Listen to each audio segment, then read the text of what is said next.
অন্য দেশ থেকে আসবে, আমাদের দেশে থাকবে, ভারতবর্ষকে যেন একেবারে লঙ্গরখানা বানিয়ে রাখা হয়েছে এবং তারা ভেবেও নিয়েছে তাই, যারা অন্য দেশ থেকে আসছে।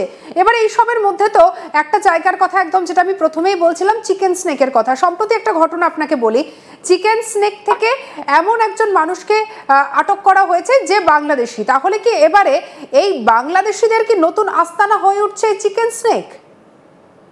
শুধু চিকেন স্নেক না, ওরা এখন বিভিন্ন রকম ভাবে আশেপাশের জায়গাগুলো স্প্লিট ডাউন করবে, কারণ নিজের দেশ ওদেরকে কোন রকম ভাবে অ্যাকসেপ্ট করছে না, পুশব্যাক করছে, নিজের দেশই আর অ্যাবজর্ব করতে চাইছে না।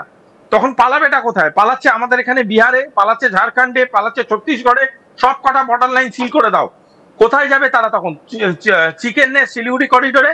আমি একটা কথা খুব ক্লিয়ার কাট বলছি আপনাদের চ্যানেলের মাধ্যমে, যত ভদ্রতা সভ্যতা সবকিছু কি ভারতবর্ষের নাগরিকত্ব এবং ভারতবর্ষের ভোটাধিকারের সময় মনে পড়ে?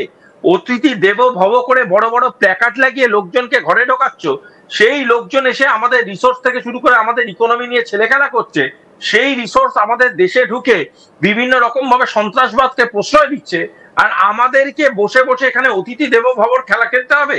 পারলাম না খেলতে। আমাদের সরকার ডিসিশন নিয়েছে ভারতবর্ষে শুধু ভারতীয়রা থাকবে।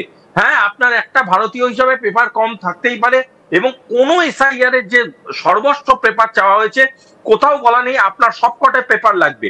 অর এভরি পয়েন্টের মাঝখানে আছে অর, যদি এই পেপার থাকে অর এই পেপার থাকে, অর এই পেপার থাকে, অর এই পেপার।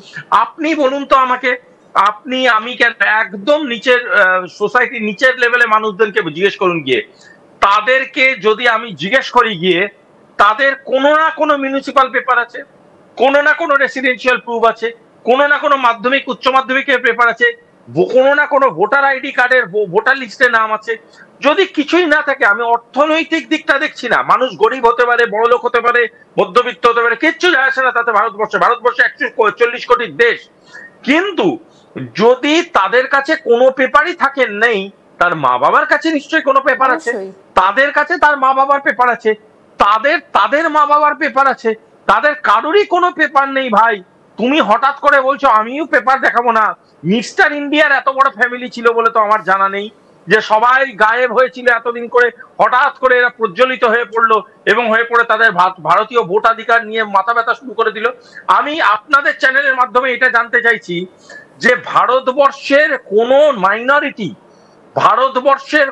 মাইনরিটি, আমি মুসলমান বলছি না, ভারতবর্ষের যতগুলো মাইনরিটি আছে প্রতিটা মাইনরিটিকে বলছি, অ্যালং উইথ দি মেজরিটি বলছি, আমি গর্বের সাথে বলছি, কারুর কোনো রিস্ক ডেঞ্জার কিচ্ছু নেই। তার কারণ হচ্ছে ভোটাধিকার প্রাপ্তি আছে না নেই এটা জানার জন্য ইসিআই যে উদ্যোগ নিয়েছে, সেই উদ্যোগে আপনারাও বেনিফিটেড হবেন। তার কারণ হচ্ছে আপনারাও যোগ্য ভারতীয়, এবং আপনারা এতদিন ধরে সেই যোগ্য ভারতীয় মানুষজন তো অনেকে এটাই জানে না যে ইসিআই এর কাজটা ঠিক কি, তাদের ভূমিকাটা ঠিক কি, তাদের এখতিয়ারটা ঠিক কি। যদি একটু মানুষের জন্য যদি একটু বুঝিয়ে বলেন। আবারও বলছি, এই জাস্ট রিপিট করলাম, আবারও রিপিট করে বলছি, শুনুন, ইসিআই এর কাজ খোপে হাত ঢুকিয়ে সাপ বার করা নয়। ইসিআই এর কাজ হচ্ছে সাপের খোপের উপরে 2-3 ড্রপ কেমিক্যাল দিয়ে দেবে, সাপ আপসে আপ বেরিয়ে পড়বে। দেখছেন না, বিভিন্ন বিভিন্ন ঘরে তালা পড়ে যাচ্ছে, পালিয়ে যাচ্ছে, যে যার মতো সাপ পালিয়ে যাবে, শুধুমাত্র সলিউশনটা দিয়ে দেওয়ার কাজ হচ্ছে ইসিআই এর। ইসিআই হচ্ছে একমাত্র ভোটাধিকার এবং ভোট কেন্দ্রিক যা যা পর্যালোচনা প্রক্রিয়া এবং তার রিলেটেড যা যা ডকুমেন্টেশন, সেইটা করার দায়িত্বটা ইসিআই এর।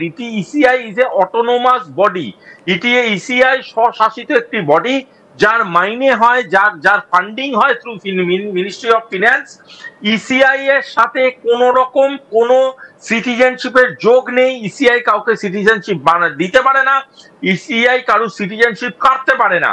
সিটিজেনশিপ হচ্ছে মিনিস্ট্রি অফ হোম অ্যাফেয়ার্স। আবারও বলছি, মিনিস্ট্রি অফ হোম অ্যাফেয়ার্স স্বরাষ্ট্র দপ্তরের অন্তর্গত এবং স্বরাষ্ট্র মন্ত্রকের অন্তর্গত বলেই বিভিন্ন রাজনৈতিক মহল ইচ্ছাকৃত ইসিআই এর কার্যপ্রণালীর মধ্যে সিএএ এনআরসির ভয় ঢোকাচ্ছে এবং ভয় ঢুকিয়ে লোকজনের কাছে এই সিটিজেনশিপ অ্যাঙ্গেলটা বানাবার চেষ্টা করছে। তার কারণটা হলো, এই সিটিজেনশিপ অ্যাঙ্গেলটা তৈরি হলে বাংলাদেশিরা ভয় পাচ্ছে কি পাচ্ছে না ভারতের এখানে থেকে সেটা বড় কথা নয়। আমাদের এখানে যারা ভারতীয় মুসলমান, আমাদের এখানে যারা ভারতীয় আপনার মাইনরিটি, তারা যেন সব সময় ভয়ের একটা বাতাবরণের মধ্যে নিজেরা আছে এটা মনে করে, এবং এই ভয়ের বাতাবরণে যে আছে সেটাকে ব্যবহার করে তাদের থেকে রাজনৈতিক ফায়দা তোলার জন্য কিছু রাজনৈতিক কর্মীরা মিথ্যে প্রচারের মাধ্যমে ভারতীয় মাইনরিটিদের বোঝাবার চেষ্টা করছে যে তাদের ভারতবর্ষ থেকে বার করার জন্য প্রক্রিয়া হচ্ছে এই এসআইআর। এই এসআইআর কোন রকম তাদেরকে আঘাত করার জন্য না, এই এসআইআর কোন ভারতীয়কে আঘাত করার জন্য না, এই এসআইআর হচ্ছে সেই প্রক্রিয়া যেই প্রক্রিয়ার মধ্যে অভারতীয়দের ঘাড় ধাক্কা দিয়ে ভারত থেকে বের করে দেওয়ার যে প্রক্রিয়া, তার প্রথম আগে জানতে হবে তারা ভারতের ভোটাধিকার আছে কিনা, ভোটাধিকার থাকলে সেই ভোটাধিকার ভ্যালিড কি ইনভ্যালিড, যদি ইনভ্যালিড হয় তাহলে সেই মানুষ এই দেশে কোন পরিচয়ে আছে, যদি টুরিস্ট হয় তার ভিসা শেষ হবে বাইরে চলে যাবে, যদি টুরিস্ট না হয় সে কোন ভিসায় আমাদের দেশে দিনের পর দিন আছে, সেই ডিসিশন নেবে হোম মিনিস্ট্রি। কাকে মিথ্যা কথা বলাচ্ছেন, কাকে বোঝাচ্ছেন এসব কথা, কাকের গায়ে আপনি ময়ূর পঙ্খ লাগিয়ে আপনি ময়ূরের নাচ দেখাচ্ছেন গোটা দেশকে? মিথ্যা কথা বলতে আসবেন না, সত্যি কথা বলাটার প্রয়োজনীয়তা এসছে। এবং আমি সাধুবাদ জানাই আপনাদের মতো মিডিয়া চ্যানেলকে যারা এই জিনিসটাকে হেড অন নিচ্ছেন এবং পরিষ্কার মানুষের কাছে মানে সত্যি বার্তাটা পৌঁছে দেওয়ার চেষ্টা করছে। একেবারে অবশ্যই শুভাশিস বাবু আপনি আমাদের সঙ্গে থাকুন। এরই পাশাপাশি আরো বেশ কিছু বিষয় যা নিয়ে প্রশ্ন উঠতে শুরু করেছে, তার মধ্যে এমন একটা বিষয় হচ্ছে প্লাস্টিক পেনিট্রেশন।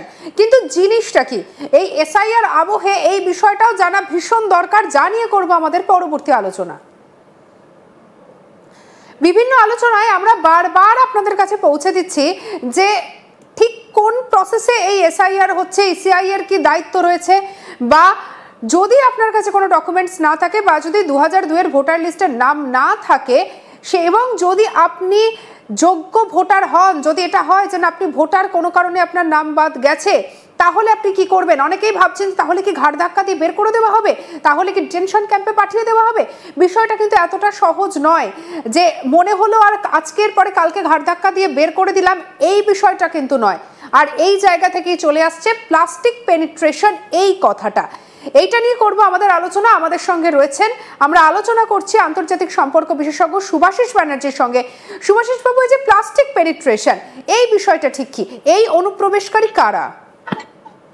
দেখুন, ইংরেজি শব্দে বিভিন্ন রকম ভাবে প্লাস্টিক কথাটাকে আমরা ব্যবহার করি নকলকে রেফার করার জন্য। প্লাস্টিক পেনিট্রেশন অর্থাৎ নকল ডকুমেন্টেশনকে কেন্দ্র করে বা নকল ডকুমেন্টেশনের ভরসায় যখন অন্য দেশের মানুষকে এই দেশে বসবাস করানো হয় এবং তাদেরকে ভোটাধিকার দেওয়া হয়, এই প্রসেসটা কিন্তু একটা ইন্ডাস্ট্রিয়াল প্রসেস। এই প্রসেসটা এরকম নয় কোনো একটা পার্টিকুলার জোনে হয়, এই প্রসেসটা ভারতবর্ষের বহু পোরাস বর্ডার লাইনে ইন্ডাস্ট্রির মতো বিভিন্ন রকম অফিস তৈরি করে বিভিন্ন রকম মেথডোলজির মাধ্যমে এই প্রসেসটাকে চালু করা হয়। এবং এই প্রসেসটা এমন ভয়ঙ্কর এবং ভয়ানক